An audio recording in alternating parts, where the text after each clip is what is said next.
नमस्कार, मी प्राध्यापक शिवाजी जोशी, अध्यक्ष BS4 महाराष्ट्र. 10 आणि 11 जानेवारी 2026 रोजी पुणे येथे घुमंतू जमातीसाठी जी राष्ट्रीय परिषद झाली, त्या राष्ट्रीय परिषदेमध्ये मी जे माझे विचार मांडले ते भाषण मी आपल्याला वाचून दाखवणार आहे. कारण या भाषणाचं रेकॉर्डिंग झालेलं नसल्यामुळं सर्व समाज बांधवांना ते विचार कळणार नाही, म्हणून मी पुन्हा एकदा ते वाचून दाखवतो. तर मला जो दिलेला विषय होता त्या परिषदेमधला विषय नंबर 9 होता. विषय क्रमांक 9, 42 DNT समुदाय को कैसे एकजुट किया जा सकता है.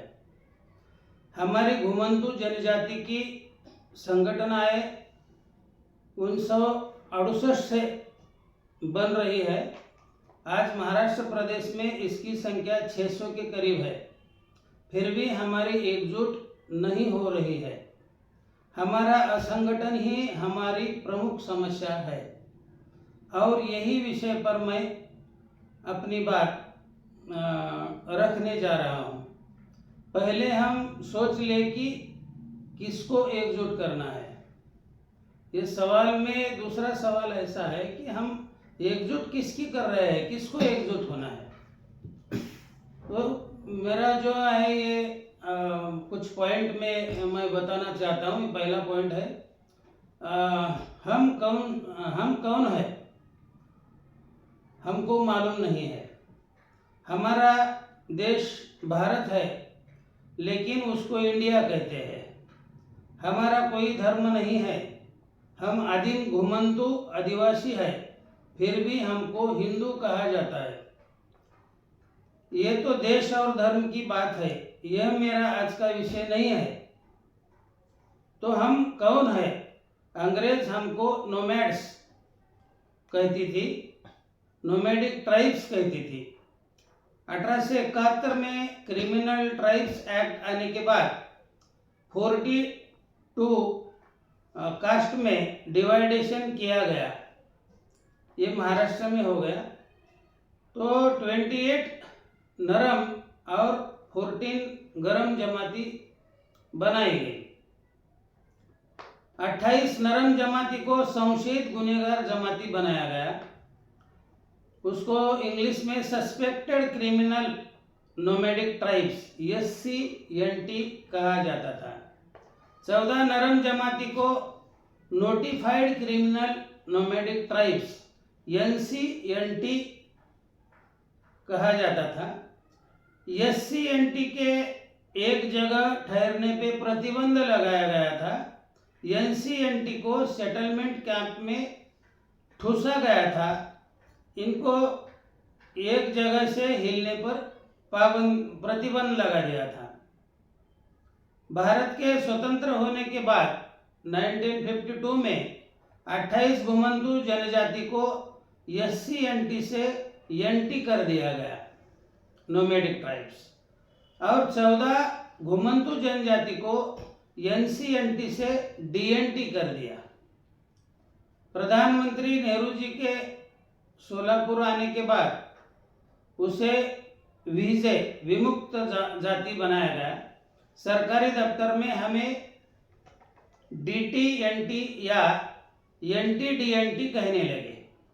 इसलिए आज हमको घुमंतू जनजाति, अर्ध घुमंतू जनजाति, विमुक्त जाति, भटकिया जमाती, घुमक्कड़ जाति, खानाबदोश जाति, विमुक्त भटकिया जाति जमाती VJNT, DNT, DTDNT कहते हैं. कोई एक नाम से हमको पहचाना नहीं जाता, बल्कि हम सब एक ही है. हम सिर्फ घुमंतू जनजाति है. इसमें 42 जनजाति को सिर्फ घुमंतू जनजाति या नोमैडिक ट्राइब इसी नाम से पहचानना चाहिए. यही हम सबकी पहचान है. नोमैडिक ट्राइब यही हमारी भटके विमुक्त जो भी है, जो भी नाम हमारे दिए हैं 5-6 नाम, तो वो हम नहीं है. हम सिर्फ घुमंतू जनजाति है.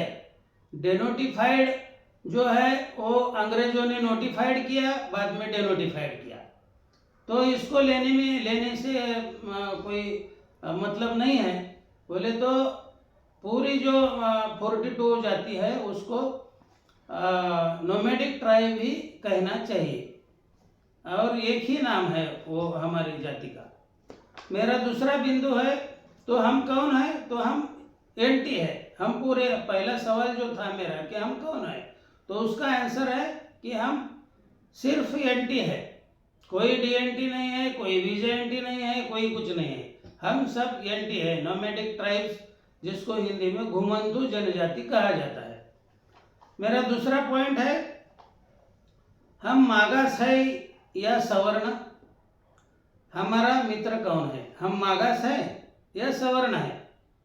हम रिजर्वेशन तो मांगते हैं, लेकिन हम खुद को राजे रजवाड़े की जाति से कहते हैं, हम हिंदू है ऐसे कहते हैं।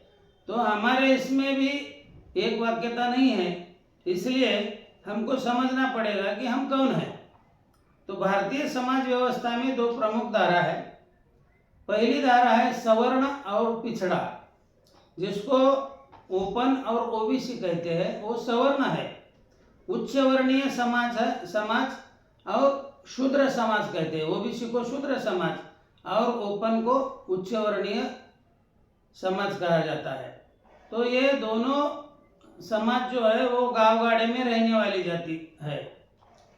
दूसरा जो भाग है वो अवर्ण, जिसको मागासवर्गीय अति पिछड़ा कहा जाता है। तो अस्पृश्य और अतिशूद्र समाज यानी कि एससी, एसटी और वीजेएनटी, इसको मागासवर्गीय और अवर्ण कहते हैं। गांव गाड़े में जो अस्पृश्य है वो एससी है, जंगल में रहने वाले वनवासी है, और गांव के बाहर रहने वाले घुमंतु जनजाति वनवासी। और घुमंतु जनजाति और वनवासी मिलके एसटी होता है, लेकिन हमको एसटी से बाहर रखा गया है और सिर्फ वनवासी को ही एसटी बना दिया गया है। तो हमारी पहचान एक ही नहीं बताने के वास्ते ये हमारे साथ अन्याय हुआ है। ये अन्याय दूसरों ने नहीं किया, ये अन्याय हमने हम पर कर दिया है, इसलिए समझना जरूरी है। हम मागासवर्गीय धारा में एससी और एसटी के समकक्ष है। सवर्ण को हमारा, अब जो बाकी जाति है सवर्ण है, तो सवर्ण को हमारा रिजर्वेशन खत्म करना है। ओबीसी को हमारा रिजर्वेशन खुद को खाना है। अभी भी वो खा रहे हैं ओबीसी। तो इसलिए हमको ये सोचना चाहिए कि हमारा मित्र कौन हो सकता है। हम मूल रूप से मागास धारा के हैं, घुमंतु है और अस्पृश्य भी है। हमारा मित्र सिर्फ एससी एसटी हो सकता है। हमारा रिजर्वेशन एससी एसटी ही हमको देने में सहायता कर सकते हैं। हमें उनके ही साथ राजकीय, सामाजिक, शैक्षणिक और सांस्कृतिक प्रक्रिया में साथ रहना जरूरी है। एससी एसटी के और हमारे मानवतावादी महापुरुष और संत एक ही है। उनके ही विचार और मार्गदर्शन से हम समाज परिवर्तन कर सकते हैं।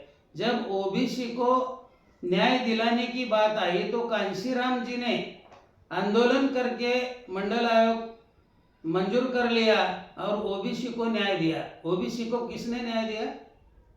एससी समाज ने न्याय दिया। तो हमको भी एससी एसटी समाज मिलजुल के हमको न्याय दे सकता है। हमको ओपन या ओबीसी न्याय नहीं दे सकता। मेरा तीसरा बिंदु है, हमारा समाज रूटलेस है। पहले इस समाज के रूट को बनाना होगा। तो जड़ विहीन समाज को जड़ें जमानी होगी, तो ही हमारा वजूद तैयार हो सकता है।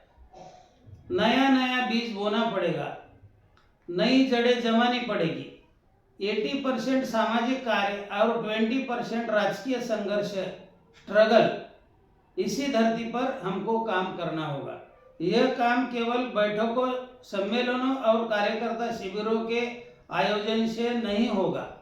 पिछले 55 वर्षों से घुमंतु जनजाति आंदोलनों में भी ये काम नहीं हुआ है और आगे भी नहीं होगा, ऐसा मुझे लगता है।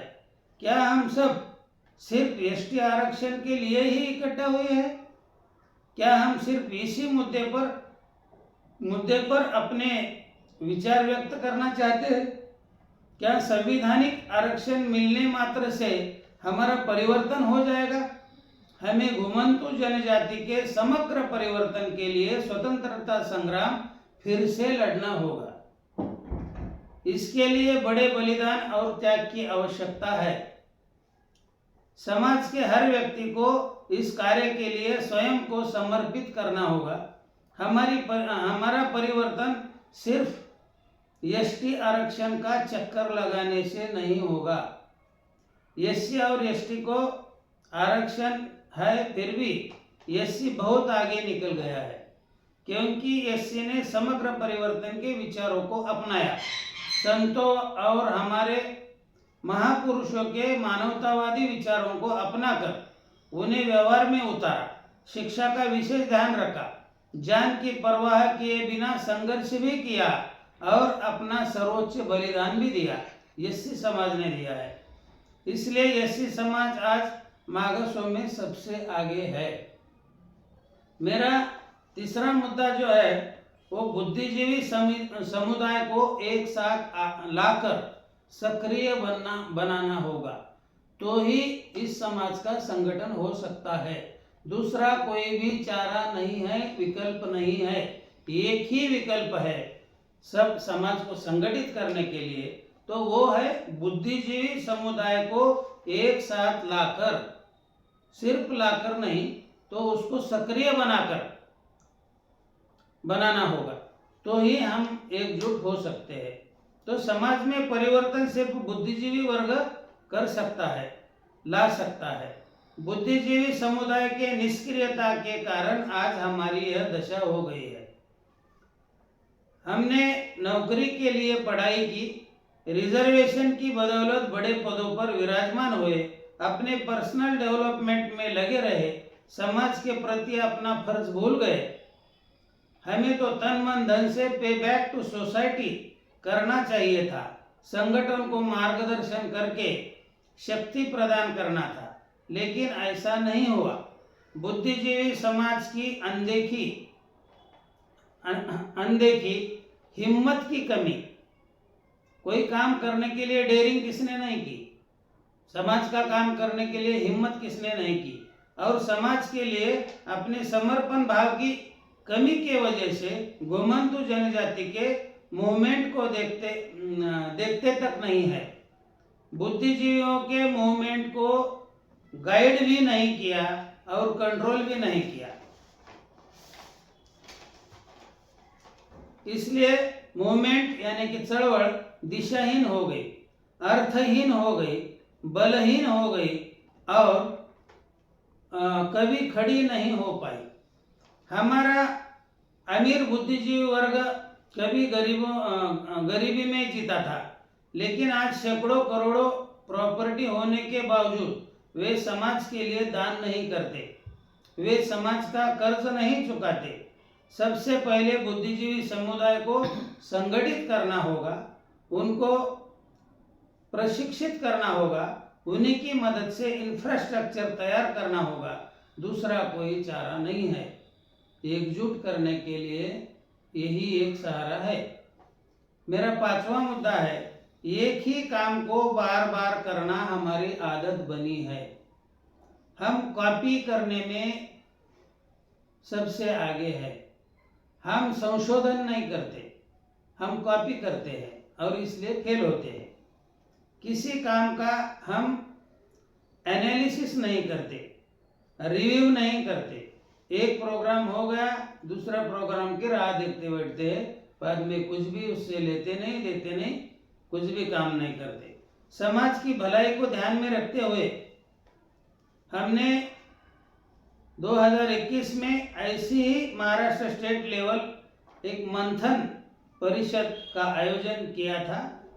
हमने बदलाव लाने वाली परिवर्तनवादी और मानवतावादी सोच पर एक नया ऑर्गेनाइजेशन बनाने का फैसला किया। 2021 में हमने पूरे महाराष्ट्र में कई कॉन्फ्रेंस की और विचारधारा को शेयर किया। हमने पूरे महाराष्ट्र का दौरा किया और अंत में फिर एक कॉन्फ्रेंस की आळंदी, पुणे में, और घुमंतू जनजाति के लिए परिवर्तन का काम करने के लिए हमने BS4 महाराष्ट्र का गठन किया।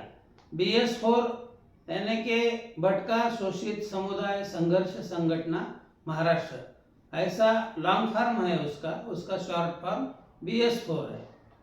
और अगस्त 2024 में इसे स्टेट लेवल पर रजिस्ट्रेशन किया। हमने लीगल मामले पूरे किए हैं। महाराष्ट्र के बहुत सारे बुद्धिजीवी लोग BS4 महाराष्ट्र से जुड़े हैं और काम कर रहे हैं, लेकिन अनेक लोगों ने इसी विचारधारा के दूसरे संगठन भी बनाना भी शुरू किया है। लीडरशिप की चाहत, राजनीतिक लालच और शोहरत के लिए अपना उल्लू सीधा करने के लिए कुछ लोग समाज को गलत सलाह देकर घुमंतू जनजाति की अलग अलग जातियों को एक साथ न आने देने का पाप कर रहे हैं। ऐसे लोगों को बुद्धिजीवी लोगों ने समझाना है और उनको सच्चे रास्ते पर लाना है। BS4 महाराष्ट्र किसी नेता की महत्वाकांक्षा नहीं है, बल्कि 1.5 करोड़ दबे कुचले लोगों के सपनों को हक में बदलने की अंतिम कोशिश है। बिखरे हुए झाड़ू के पुर्जे खुद को कचरा साबित करती है, लेकिन जुड़े हुए पुर्जे एक झाड़ू बना के पूरी सफाई करने में सक्षम होते हैं। हमको झाड़ू बनना है, झाड़ू के पुर्जे नहीं। आज जो 600 संगठन है और ये जो जाति है 42 जाति और उसके हजारों संगठन है, तो ये अब जो है वो झाड़ू के पुर्जे का काम कर रहे हैं। हमको खुद कचरा बन गए हैं। हमको ये सब पुर्जे जोड़ के उसको झाड़ू बनाना होगा और पूरे समाज में सफाई करनी होगी। मेरा छठा मुद्दा है, हमें इंफ्रास्ट्रक्चर बनाना होगा तो ही काम हो सकता है। हम पिछले 55 साल से संगठन बना रहे हैं, संगठन बन रही है, हर दिन नया नया संगठन जन्म ले रहा है, लेकिन हम इंफ्रास्ट्रक्चर नहीं बना रहे हैं। जो संगठन आज भारत देश में बहुत बड़े बड़े संगठन है, जो RSS है, उसने अपना पूरा इंफ्रास्ट्रक्चर बना लिया है पूरे देश में। जो BAMSEF है उसका भी पूरा सेटअप है और इंफ्रास्ट्रक्चर उनके पास भी बहुत अच्छा इंफ्रास्ट्रक्चर है, इसलिए वो काम कर पा रहे हैं। हमारे संगठन में या हमारे जो भटके विमुक्त जाति जमाती के लोग हैं, जिसको घुमंतू जनजाति कहेंगे या नोमैडिक ट्राइब कहेंगे, हम एकजुट इसलिए नहीं हो रहे हैं कि हमारे पास कोई भी इंफ्रास्ट्रक्चर मौजूदा नहीं है। हमको एक प्रोग्राम लेने के लिए भी भाड़ा देना पड़ेगा और सब कुछ करना पड़ेगा, कंट्रीब्यूशन करना पड़ेगा। जो लोगों की दानत नहीं है वो कंट्रीब्यूशन नहीं कर पाते, इसलिए हम प्रोग्राम भी नहीं ले सकते। और ऐसा ही पिछले 55 साल से चलते आ रहा है। तो अपनी बहुत बड़ी मजबूरी है कि हमारे पास इंफ्रास्ट्रक्चर नहीं है, तो हमको इंफ्रास्ट्रक्चर खड़ा करते बिगर कोई भी ऑर्गेनाइजेशन चल नहीं सकती, क्योंकि अगर सुविधा नहीं है तो कुछ फायदा नहीं है। हमको एक दिन के लिए किधर जाना है, 2 दिन के लिए कहीं जाना है, तो हम एक आधा टेंट लेके जाते कि भाई शाम को हम उस टेंट के नीचे छुप जाए, रह जाए। खाने के लिए कुछ सामग्री लेके जाते हैं, लेकिन हम पूरे महाराष्ट्र के देश के भटके मुक्त का काम कर रहे हैं, लेकिन हमारे पास कोई भी इंफ्रास्ट्रक्चर नहीं है। तो इंफ्रास्ट्रक्चर के बिना हम कोई भी संगठन चला नहीं सकते, ये मस्ट है। तो इंफ्रास्ट्रक्चर खड़ा किए बिना 42 DNT घुमंतू जनजाति को संगठित करना संभव नहीं है। ऑर्गेनाइजेशन के पास एक परमानेंट खुद का ऑफिस होना चाहिए ऑफिस की सारी सुविधाएं होनी चाहिए, फुल टाइम स्टाफ होना चाहिए, लगातार बुद्धिजीवी और कार्यकर्ता के साथ बातचीत होनी चाहिए, वकील, सेवानिवृत्त कर्मचारी और पुलिस अधिकारी की टीम काम के लिए तैयार रहनी चाहिए, लेखकों और साहित्यकारों, इतिहास निर्माता की सुविधा होनी चाहिए। उन सबको निवास, भोजन और प्रवास की सुविधा संगठन ने करनी चाहिए। इस इंफ्रास्ट्रक्चर से अधिक आर्थिक इनकम भी होना चाहिए। बोले तो हम हर बार वर्गनी करते घूमना और वर्गनी अगर नहीं आए तो काम बंद हो जाता है। इसलिए जो इंफ्रास्ट्रक्चर है उससे इनकम भी निर्माण होना चाहिए और उस पैसे से भी हमको काम चलाना आता है। कम से कम ऊपर बताए गए सभी खर्चे इस इनकम से होने चाहिए। इसलिए BS4 महाराष्ट्र ने पहले इंफ्रास्ट्रक्चर खड़ा करने का निर्णय लिया है। यह 7 करोड़ का प्रोजेक्ट है। हमने आळंदी में धर्मशाला के लिए प्लॉट लेना तय किया है। हम BS4 के पदाधिकारी और मार्गदर्शक 1-1 लाख रुपए कंट्रीब्यूशन करके 25 लाख रुपए जमा कर रहे हैं। बाकी रकम प्लॉट लेने के लिए समाज के दानशूरों और समाज के 2 करोड़ रुपए हम इकट्ठा करेंगे। बांधकाम करने के लिए हम 5 करोड़ रुपए आमदार खासदार फंड से बनाने वाले हैं। इसमें अंडरग्राउंड पार्किंग होगी, मंगल कार्यालय होगा, कम्युनिटी हॉल होगा, 2 मंजिले निवासी रूम होगी, उसके ऊपर पूरी सुविधा और प्रशिक्षण हॉल, वाचनालय के साथ BS4 का अद्ययावत कार्यालय होगा। इसके ऊपर आध्यात्मिक और धार्मिक कार्यक्रमों की व्यवस्था भी होगी। आळंदी मुख्यालय से पूरे महाराष्ट्र में BS4 का काम किया जाएगा। समाज की जड़ें मजबूत करने का काम 20 योजना कार्यान्वित करके BS4 करना चाहता है।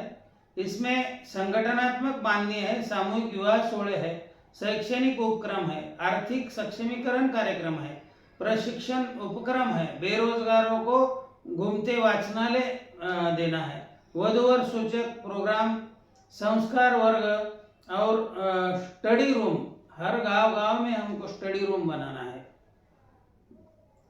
किशोरी डेवलपमेंट प्रोग्राम भी हम चलाना चाहते हैं। पुरस्कार वितरण, हर साल पुरस्कार देने का कार्यक्रम भी करना चाहते हैं। समस्या समाधान भी करना चाहते हैं। जो समाज की समस्या है वो समाज की समस्या सुलझाने के लिए भी काम करना चाहते हैं। संवैधानिक अधिकार के लिए स्ट्रगल प्रोग्राम आयोजित करना आदि इस प्रोग्राम में शामिल है। 1 लाख के ऊपर वाले डोनर के लिए शिलालेख भी तैयार कर रहे हैं हम वहाँ। बोले तो अगले 1000 साल के बाद में भी ये धर्मशाला किसने बनाई और वो किसने कंट्रीब्यूशन दिया, उनके नाम और गांव उसमें आ जाएंगे वो शिलालेख में, और वो हजारों साल चलते रहेगा। ये जो BS4 का काम है हम मिलके सब कर रहे हैं, लेकिन ये हमारे पीढ़ी में कुछ होने वाला नहीं है। हम ज़्यादा से ज़्यादा 4-5 साल और काम कर सकते हैं और इसके बाद हम नहीं काम कर सकते। तो हमारी अगली पीढ़ी जो है, हमारे तरुण जो है कार्यकर्ता है, तरुणी कार्यकर्ते बहुत अच्छे हैं अभी, तो इस कार्यकर्ते वो अगला काम करते रहेंगे। और ऐसा ही सामाजिक परिवर्तन का काम, इसकी गति बहुत स्लो होती है। इसलिए हम ये नहीं सोच रहे हैं कि अगले 2 साल या 4 साल 5 साल में पूरा परिवर्तन हो जाएगा, लेकिन ये परिवर्तन धीरे धीरे से होगा और करने से होगा, हर दिन करने से होगा, स्टेप बाय स्टेप करने से होगा। तो हम ये सुविधा तैयार करके, इंफ्रास्ट्रक्चर पूरा तैयार करके अगर अगली पीढ़ी के हाथ में दे देंगे तो बराबर परिवर्तन हो जाएगा। तो आध्यात्मिक शांति के लिए प्रोग्राम भी बनाए गए हैं। इस धर्मशाला से हमारी संगठना की ज़रूरतें पूरी करने के लिए सालाना 70 लाख से 1 कोटी रुपए इनकम भी बन जाएगा उसमें से, और उसी पैसे से हम समाज में काम करेंगे। जो BS4 संगठन चलाने के लिए अगले सैकड़ों साल तक वो पैसे मिलते रहेंगे। BS4 एक तो है हयात संगठना, जो कभी भी नहीं मरने वाली संगठना हम बनाना चाहते हैं और चाह रहे हैं और वो कर रहे हैं। पीढ़ी दर पीढ़ी चलेगा। समाज परिवर्तन की गति बहुत कम होती है, इसलिए लॉन्ग टर्म का प्रोग्राम की जरूरत होती है। ये लॉन्ग टर्म का प्रोग्राम हम बनाया है BS4 ने, और हमारा सब एक ही नारा होना चाहिए, यूनाइट, ऑर्गेनाइज एंड स्ट्रगल। ये नारे पे अगर हम चले तो कुछ हो सकता है, नहीं तो कुछ भी नहीं होगा। अपने को जागना होगा, सोच विचार करना होगा, उठना पड़ेगा, लड़ना पड़ेगा, अन्याय को खत्म करना होगा और सत्य के साथ खड़ा होना पड़ेगा।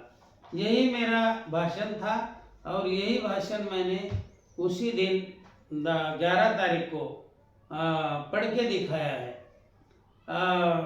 साथीनो, सर्वात महत्त्वाची बाब म्हणजे हे म्हणजे ऐतिहासिक गोष्टी आणि बाकी जो अभ्यास 10 आणि 11 तारखेच्या परिषदेमध्ये वेगवेगळ्या वक्त्यांना आपण विषय दिले होते आणि वेगवेगळ्या वक्त्यांनी फार सुंदर असं आपलं सगळं त्या ठिकाणी विचार मांडलेले आहे। आणि त्याच वेळेला जो संघटनात्मक विषय आहे, तो संघटनात्मक विषय हा सर्वात महत्त्वाचा विषय होता। आपले जे प्रश्न आहेत ते आपलं संघटन होत नाही, आपली एकजूटच होत नाही, आपण एकत्र रस्त्यावर येऊ शकत नाही, म्हणून हा सगळ्यात मोठा प्रॉब्लेम आहे आपला। आपली सगळ्यात मोठी एकमेव समस्या आहे की आपलं एकजूट होत नाही, आपण संघटित होत नाही। आणि दुसरं म्हणजे ते संघटित होण्यासाठी आपल्याकडे इन्फ्रास्ट्रक्चर नाही। ह्या दोनच गोष्टीमुळे मागच्या 55 वर्षामध्ये आपलं संघटन झालेलं नाही। आता जर संघटन करायचं असेल आपल्याला, तर एकजूट करायची असेल, तर आपल्याला पहिल्यांदा एका संघटनेवर यावं लागेल। आपल्या ज्या 600 1000 1500 प्रत्येकाच्या वेगवेगळ्या संघटना निर्माण केलेल्या आहेत, त्या सगळ्या संघटना विसर्जित कराव्या लागतील BS4 मध्ये, आणि महाराष्ट्रासाठी संपूर्ण BS4 एकही संघटन आपल्याला ठेवावं लागेल। आणि ह्या संघटनेमध्ये सर्व खिवारी समाज, भटका समाज, विमुक्त समाज म्हणजे सर्व घुमंतू जनजाती म्हणजे नोमॅडिक ट्राइब समाज, हा सगळा ह्या BS4 मध्ये आपल्याला एकत्र आणावं लागेल। त्याच्या जातीच्या संघटना त्या ठिकाणी सोडून त्या सर्वांनी त्या संघटना BS4च्या एका झेंड्याखाली आणाव्या लागतील, तरच माप तयार होईल। आणि हा माप तयार झाला तरच आपण रस्त्यावर उतरू शकतो। जसं मी लहान होतो 8-9 वर्षाचा, तेव्हापासून आपल्या सगळ्या नेत्याची भाषणं ऐकतोय की शेवटी एक वाक्य त्यांचं ठरलेलं असतं की आम्ही सर्व समाज एकत्र करू आणि रस्त्यावर उतरू, प्रत्येकाच्या भाषणात असतं। आणि ते मी मागच्या 55-60 वर्षामध्ये ऐकायला लागलोय, पण आपण कधीही एकत्र झालो नाही आणि एकत्र नाही झाल्यामुळे रस्त्यावर उतरलो नाही। तर आपल्याला जर रस्त्यावर उतरायचं असेल तर आपल्याला एकत्र व्हावं लागेल, आणि आपल्याला जर एकत्र व्हायचं असेल तर आपल्याला इन्फ्रास्ट्रक्चर तयार करावं लागेल। BS4चं इन्फ्रास्ट्रक्चरचा जर आपण विचार केला तर 1-1 लाख रुपये कार्यकारिणीचे 25 लोक जे आहेत राज्य कार्यकारिणीचे आम्ही एकत्र करून, बाकीचा जे म्हणजे 2 कोटीपर्यंतची रक्कम आहे ते आपण अगोदर पहिल्यांदा करावे आणि नंतर इतरांना सांगावे। त्या म्हणीप्रमाणे पहिल्यांदा आम्ही आमचं कॉन्ट्रीब्युशन करत आहोत आणि आमचं कॉन्ट्रीब्युशन केल्यानंतर कार्यकारिणीचं आम्ही प्रत्येक समाज बांधवाकडे जाणार, बाबा आम्ही 25 लाख गोळा केलेले आहेत, आता तुम्हाला याच्यात भर घालायचे। 1 लाखाची भर घातलात तर तुमचं शिलालेखावर नाव येईल, आणि त्याच्यापेक्षा कमी घातली तर ती देणगी म्हणून जमा होईल आणि आपल्याला ती जागा घेता येईल। एकदा जागा घेतल्यानंतर आपण 10 करोड पर्यंत सुद्धा काम आमदार खासदार फंडातून करू शकतो। आणि अनेक आमदार खासदार असे आम्ही संपर्क केलेले, त्यांनी म्हणले काही हरकत नाही, फक्त जागा मागू नका, बांधकामाला किती पैसे पाहिजे तेवढे आम्ही देतो। पण या पद्धतीने आपल्याला इन्फ्रास्ट्रक्चर तयार करावं लागेल आणि इन्फ्रास्ट्रक्चर तयार करून आपल्याला हे महाराष्ट्रामध्ये चालवावं लागेल। 2021ला ही अशी सगळी महाराष्ट्रातली परिस्थिती बघून, असंघटित परिस्थिती, कुठलाही प्रश्न सुटत नाही. आणि कुणीही इंटेलेक्च्युअल समाज जो आहे, बुद्धिवादी समाज, हा बुद्धिवादी समाज आपल्याला गिनत नाही किंवा समाजाकडे त्याचं लक्षच नाही. त्याचं मोठं व्हायला, त्याचं भागायला, त्याचं मोठेपणा आहे. कधी आला समाजामध्ये तर मी अमका अधिकारी होतो, मी तमका अधिकारी होतो, मी एवढं वर्ष ह्या पदावर काम केलंय, त्याच्यावर मोठ्या पदावर काम केलंय, ह्याच्या पलीकडे त्याचं काही योगदान नाही.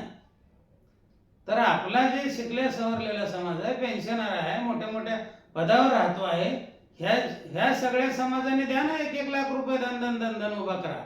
आपल्याला दुसऱ्याला मागायची सुद्धा गरज पडणार नाही ना. आमचे कार्यक्रम घ्यायचे म्हणजे कसं आहे की आम्ही संघटना करतो म्हणजे कुण्यातरी लीडरनं आपल्याला पैसे द्यावे, कुण्यातरी लीडरनं जेवायची व्यवस्था करावी, कुण्यातरी लीडरनं आपल्याला मंगल कार्यालयाची व्यवस्था करावी, मग आपण कार्यक्रम घेणार. म्हणजे आईजीवर बायजा उधारी, आईजीवर बायजा उधार अशाने कार्यक्रम होत असतात का? आपला कार्यक्रम आहे, आपण जीव ओतून करा ना. आपलं आंदोलन आहे, आपण गोळी खायला तयार हो ना. आपलं आंदोलन आहे, पहिल्यांदा समर्पित व्हा ना. जर आपल्याला समजा एका दाण्याला जर पेरून घ्यायचं असेल, समर्पण करून घ्यायचं असेल तर मातीत पुरून त्याला घ्यावं लागतं. एक दाणा मातीत पुरल्यानंतर एवढं मोठं कणीस तयार होतं. एक दाण्याचे 1000 दाणे तयार होतात. पण कोणीतरी पुरून घेतलं पाहिजे. आमच्यात कोणीच पुरून घ्यायला तयार नाही. मी पुरून गेल्यावर कसं, मी पुरून घेतल्यावर कसं? अरे पुरून तर घे, तर 1000 दाणे येतील ना. आमची काहीच करायची तयारी नाही. वर्गणी म्हणलं की 1000 रुपये सभासद वर्गणी आहे, अजिबात माणसं ते सुद्धा द्यायला तयार नाहीत. बामशेपमध्ये 1-1 महिन्याचा पगार दिला जातो. 12 महिन्याचा, 11 महिन्याचा पगार तुझ्या घरात खर्च कर आणि 1 महिन्याचा पगार बामशेपला जमा होतो. त्यामुळे ते संघटन चालतं. 1-1 लाख रुपये लोक पगार 1 वर्षाला जमा करतात, प्रत्येक वर्षाला जमा करतात. आपल्याला एका वेळेला 1 लाख रुपये द्यायला काय अडचण नाही. तर आपण समर्पित होऊन ते केलं पाहिजे. नुसतं बोलाची कडीन बोलाची बात, आली सभा, त्याच्यामध्ये गप्पा मारायच्या, त्याच्यामध्ये भाषणं करायची, ती सभा संपली की पुन्हा पुढच्या वर्षी घ्यायची, पुन्हा तिथं जाऊन भाषणं करायचे. ह्याच्यानं काही होणार नाही. आणि 2021ला संपूर्ण भटके मुक्ताचं परिवर्तन करण्यासाठी BS4ची निर्मिती 2024 मध्ये केलेली आहे. अनेक परिषदा, आज ही 10-11 तारखेची जी एक परिषद आपण पुण्याला घेतली, अशा जवळपास 25-30 परिषदा आम्ही महाराष्ट्रामध्ये घेतलेल्या आहेत. आणि 6000 किलोमीटर आम्ही पूर्ण प्रवास केलेला आहे, महाराष्ट्र दौरा केलेला आहे. आणि त्याच्यानंतर 2024 मध्ये आपण ते संघटन BS4 रजिस्टर केलेलं आहे. आम्ही त्याचे 3 टप्पे केले होते त्या कामाचे. पहिला टप्पा होता खिवारी समाज. खिवारी समाजाला आम्ही एकत्र करण्यासाठी पहिलं वर्ष घालवलं. त्याच्यानंतर खिवारी समाजाच्या 10 जाती एकत्र आल्यानंतर आम्ही परत दुसरा टप्पा घेतला की भटका समाज, 28 जाती. आता ह्या 28 जातीतले जवळपास 16-17 जाती आमच्या कार्यकारिणीवर आहेत. आणि त्याच्यानंतर तिसरा टप्पा आहे विमुक्त जाती, त्या 14 जाती हा त्याच्यानंतरचा टप्पा आहे. तर मधल्या काळामध्ये काय झालं की बंजारा समाजाचे खूप मोठे आंदोलन सुरू झाले आणि मोर्चे, मेळावे वगैरे त्यांचे STच्या रिझर्वेशनसाठी सुरू झाले. तो आमचा मोठा भाऊ आहे, पण ते स्वतःसाठी ते करायला लागले तर करू द्या. मग हे सगळे मोर्चे मेळावे होत असताना एक दिवस डॉक्टर अभय जाधवजी आंबडचे आहेत, त्यांनी मला फोन केला. जोशी सर म्हणले बंजारा समाजाचे सगळे हे मोठे मोठे आंदोलन सुरू आहेत आणि बंजारा समाजाचे चालू आहे. तर मी म्हणलं आता ते तुम्ही बंजारा समाजाचे करायला लागला तर आम्हाला करू नका कसं म्हणता येईल. तर ते म्हणले बरोबर आहे तुमचं, पण आपल्याला संपूर्ण 42 जातीचं असं काय करता येईल का? तर मी म्हणलं आम्ही तेच करतो ना BS4चं काम. तर तुम्ही म्हणले इकडं आपण अजून एखादी परिषद घेऊ आणि इथं त्याच्यावर विचार मंथन करू 1-2 विषयावर आणि बघू काय होतं ते. आणि त्याच्यामध्ये मग आंबडला आम्ही ती 5 सप्टेंबरला महाराष्ट्र लेवलची एक त्या ठिकाणी परिषद घेतली आणि त्याच्यामध्ये 2 विषय ठेवले की जनगणना आणि ST रिझर्वेशन. त्या 2 विषयावर चर्चा करण्यासाठी आपण अनेक वक्त्यांना बोलवलं. ते दिवसभर परिषद चालली, पूर्ण 1 दिवस परिषद चालली आणि त्या परिषदेमध्ये निर्णय घेतला की बाबा आपण एक झूम मीटिंग ठेवू आणि 42 जाती जमातींचे जे प्रतिनिधी आहेत त्यांना झूम मीटिंगला बोलू, म्हणजे त्याच्यावर त्यांचे विचार व्यक्त करतील आणि ते विचार संपूर्ण महाराष्ट्रातल्या समाजाला समजतील. तर ती 42 मीटिंग पण झाली. आता ती जी 5 सप्टेंबरची जी परिषद झाली अंबडला, पहिली परिषद, त्या परिषदेचा अध्यक्ष मीच होतो.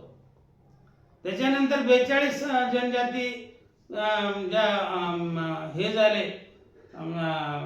मीटिंग झाल्या, तर त्या ज्या ऑनलाईन मीटिंग झाल्या, त्या मीटिंगच्या पहिल्या कार्यक्रमाचा अध्यक्ष मीच होतो. आणि त्याच्यानंतर आमच्या व्यवस्थेसाठी ज्या ज्या मीटिंग आम्हाला काही कमी लोकांच्या, थोड्याफार लोकांच्या घ्याव्या लागल्या, त्या प्रत्येक मीटिंगचा अध्यक्ष मीच होतो.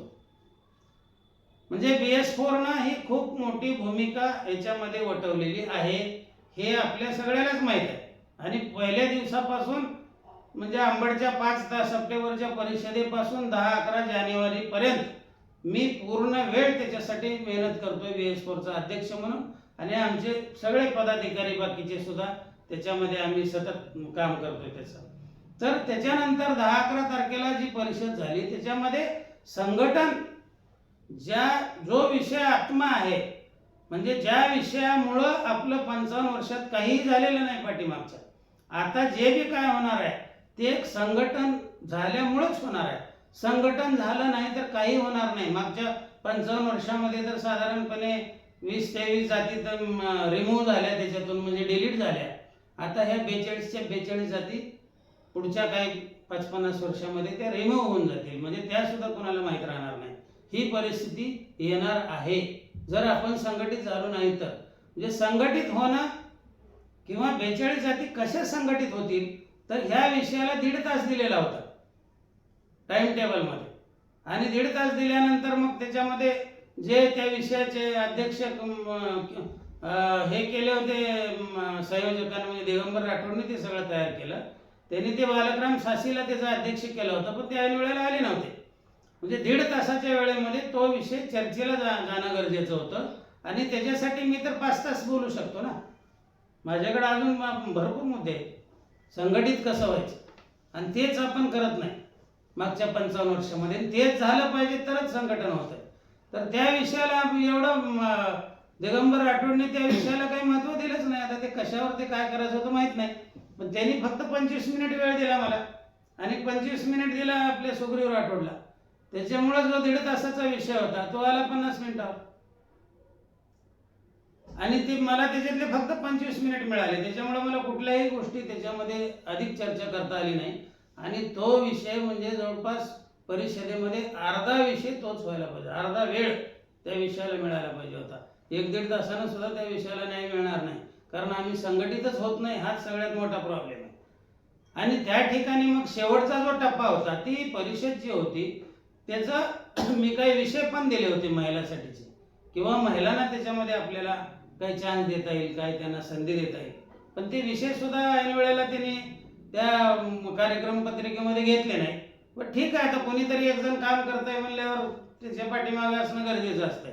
प्रत्येक वेळेला प्रत्येकाने जर मुद्दे सांगत बसले किंवा ते जर त्याच्यामुळं काय म्हणजे असं फार काही त्याच्यावर चर्चा करायची आवश्यकता नसते. त्याने ते मुद्दे ठरवले, ठीक आहे. पण त्याच्यानंतर तिथं आपला हे जी परिषदेचा उद्देश होता की आपल्याला फक्त आपली आयडेंटिटी काय हे लोकांना समजलं पाहिजे. त्या मुद्द्यावर लोकांनी एकत्र येऊन नॅशनल लेवलला काय करायचंय त्याच्यासाठी संघटन बांधलं पाहिजे, हा आपल्या समोरचा मुख्य हेतू होता. पण तो पडला बाजूला. आणि ऐन वेळेला त्यांनी मग ते निवड करायला सुरू केले की बाबा महाराष्ट्राच्या याचं काम कसं करायचं, आणि मग महाराष्ट्राचं कोण कोण पदाधिकारी कसं कसे करायचे. आता महाराष्ट्राचे जर पदाधिकारी करून तुम्हाला दुसरी नवीन संघटना जन्माला घालायची असेल तर BS4 काय करायला, आणि BS4 नाही तर ह्याच्यात कशासाठी काम करायचं. म्हणजे आम्ही 2021ला तेच करायलोय, परत 2026ला तेच करणार आहोत, परत कोणीतरी अशी परिषद घेऊन अजून 4 वर्षांना त्यानं तेच करायचं. म्हणजे दरवेळेला नवीन नवीन संघटना जन्माला घालायच्या. ह्यानं प्रश्न सुटणार आहेत का? ह्यानं अजिबात प्रश्न सुटणार नाही. नवीन नवीन संघटना जन्माला घालण्याच्या भानगडीत पडू नका. महाराष्ट्रामध्ये अजून एक नवीन संघटन तयार करायचं असेल तर BS4 योग्य मार्गाने चाललेलं आहे आणि ते स्वतंत्रपणे काम करत राहील. आपल्याला नवीन संघटना करायचं असेल तर आपण करत बसा. महाराष्ट्र लेवलला आमची अजिबात इच्छा नाही नवीन संघटन तयार करायची. जे BS4चं संघटन तयार केलेलं आहे ते आपल्यासाठीच तयार केलेलं आहे. आपण निवड करत असताना जर तिथं फक्त तुम्ही नाव सुचवलं आणि त्यांनी नमस्कार केला, विषय संपला. पण तिथं निवड करायची का, बाकीच्याची काय मत आहेत, हे मतं जर घेतली असते तर मी तिथं स्पष्टपणानं माझं मत हे मांडू शकलो असतो. पण तिथं तसं मत घेतलं नाही, डायरेक्ट माणसं जाहीर केले, पुन्हा कुणी बोलायचं नाही, काय नाही, त्यांनी नमस्कार केले, माणसं निवडले, गेले. हे अशानं होत नाही, त्याच्यावर चर्चा व्हायला पाहिजे होती. किंवा यांची निवड करायची का, कुणाची करायची, तुमचं मत काय, तुमचं मत काय, बरं ही काय म्हणून निवड करायची, राज्य लेवलला आपल्याला काय करायचं का नॅशनल लेवलच्या निवड करायच्या. त्या नॅशनल लेवलच्या निवड करायला पाहिजे होत्या. राज्य लेवलला तर BS4 काम करायचं लागलं ना. आणि BS4 आहे ती संपूर्ण भटक्या विमुक्त जाती जमातीसाठीच काम करायला, एकट्या भटक्यासाठी किंवा एकट्या विमुक्तासाठी किंवा एकट्या खिवारीसाठी काम करणं गेलं. आणि त्याला कायदेशीर स्वरूप आपण द्यायला किती वर्ष लागले, 21 ते 25 किती वर्ष गेले, 5 वर्ष गेले ते BS4 निर्माण करायला. आणि परत आता दुसरी संघटना तयार करायला पुन्हा 5 वर्ष घालवायची. त्याच्यावर विचार केला पाहिजे. आणि असं चुकीच्या पद्धतीने जर आपण जात राहिलो तर काहीही निष्पन्न होणार नाही भविष्यामध्ये. BS4 हे आपल्या महाराष्ट्राच्या भटक्या विमुक्त जाती जमातीच्या लोकांचं आहे. सर्वांनी मोठ्या प्रमाणामध्ये ते पैसा उभा करा, इन्फ्रास्ट्रक्चर आपल्या आळंदीमध्ये तयार करू. आपली नाथाची भूमी आहे, आपला पंथच नाथपंथ आहे भटक्याचा, आपण हिंदू नाही, आपण नाथपंथाचे आहोत. आणि नाथपंथाच्या गहिनीनाथ महाराजाची निवृत्ती महाराज शिष्य आहेत आणि निवृत्ती महाराजाचे ज्ञानेश्वर महाराज शिष्य आहेत. आणि ते ज्ञानेश्वर महाराज त्या ठिकाणी त्यांचं तीर्थस्थळ आहे, ते म्हणजे नाथाचं तीर्थस्थळ आहे ते. आम्ही नाथ संप्रदायातले आहोत, आम्ही आदिवासी घुमंतू धर्माचे लोक आहोत, आदिवासी धर्माचे लोक आहोत, आम्ही नाथ पंथाच्या धर्माचे लोक आहोत, आम्ही हिंदू नाही. हे अगोदर आपण समजून घेतलं पाहिजे. आणि ह्या सगळ्या प्रक्रियेमध्ये हे जे BS4 आहे, हे BS4 आपलं सर्वांचं आहे. आपण सर्वांनी मिळून त्याची अजून कार्यकारिणी गठीत करा. आम्ही जे लोक कार्यकर्ते आहोत, आम्ही आज आमचं पद सोडायला तयार आहे. मीच अध्यक्ष पाहिजे म्हणून ते केलेलं नाही. उद्या माझ्यापेक्षा जर आपल्या अभय जाधव सारखा एखादा तरुण, नवीन तरुण, हाय क्वालिफाईड एखादा जर त्याचं काम माझ्यापेक्षा चांगलं करत असेल तर मी त्याच्या गळ्यात माळ घालून त्याच्यासोबत राहीन. म्हणजे गळ्यात घालून घरी बसणार नाही, त्याच्यासोबत राहीन. तर जे पदाधिकारी, आमचे काही म्हणणं नाही की आमचे जे पदाधिकारी आम्हीच राहू. तुम्ही उद्या सगळे लोक येऊन त्याच्यामध्ये जर अजून कार्य करणारी माणसं असतील तर हे सगळे अजून विमुक्ताचे माणसं त्याच्यामध्ये आपल्याला ऍड करण्यासाठी त्याच्यात घेतलेलेच नाहीत विमुक्ताचे. फक्त 1-2 लोक आहेत सध्या विमुक्ताचे त्याच्यावर काम करणारे. तर आपण विमुक्ताचे अजून एक 8-10 लोक या कार्यकारिणीमध्ये घेऊ शकतो. आणि विमुक्त समाजाची ह्या कार्यकारिणीमध्ये जर माणसं आपण ऍड केले तर ह्या कार्यकारिणीमध्ये माणसं ऍड केल्यानंतर आपल्याला हे काम करता येऊ शकतं. रजिस्ट्रेशन ऑलरेडी झालेलं आहे, नाव खूप सुंदर आहे. मग ह्याच BS4च्या नावावर आपण काम करू ना. आणि कोणाला ज्याला व्हायचं, जे ऍक्टिव्ह आहेत ते पदाधिकारी होते. आम्ही जे पदाधिकारी जे काम करणारा मागं पडले, आम्ही पाठीमागं राहू. तुम्ही सर्व कार्यकारिणी नवीन जोमानं काम करा. नाहीतरी 4-5 वर्ष आम्ही काय अमृतपट्टा लावून आलेले नाहीत. 4-2 वर्षानंतर आम्ही नाही काम करू शकणार, आमचं आयुष्य संपणार आहे. आता काम करत करत 2-3 विद्वान लोक, 3 लोक आमचे एक्सपायर झाले या 2 वर्षामध्ये. तर याच्यासाठी आपल्याला माझं एकच सर्वांना विनंती आहे की नवीन संघटना निर्माण करण्यापेक्षा जे BS4 आहे त्याला ताकद द्या, त्याच्यासाठी इन्फ्रास्ट्रक्चर तयार करा. आणि ते इन्फ्रास्ट्रक्चर तयार करून जोमानं सर्व भटक्या आणि विमुक्त जाती जमातीसाठी काम करा, तरच आपण हे करू शकतो. अन्यथा आपण समाजाचं परिवर्तन करू शकत नाही. धन्यवाद. मला हेच सांगायचं होतं. अजून काही वेगळे विषय घेऊन मी परत आपल्या समोर येईन. नमस्कार.